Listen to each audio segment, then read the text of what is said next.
Хотим рассказать, как рыбачили наши предки, старинные приметы и суеверия. Заядлые рыбаки, как известно, народ суеверный. Так повелось с давних пор.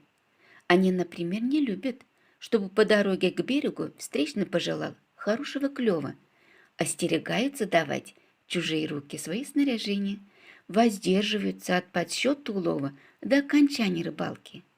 С другой стороны, всегда рады встрече с калекой.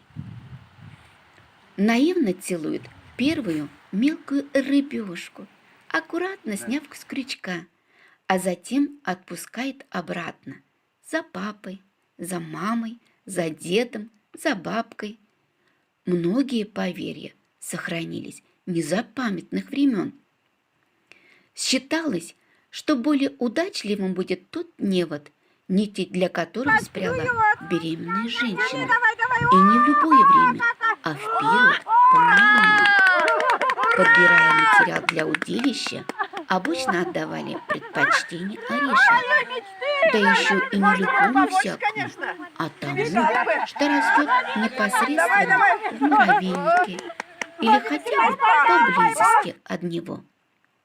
Собираясь на рыбалку, требовалось основательно подкрепиться. По поверью, у сытого рыбака клюв лучше. Желательно было всегда экипироваться в одну и ту же одежду. А еще считалось, что все приготовления необходимо делать исключительно правой рукой.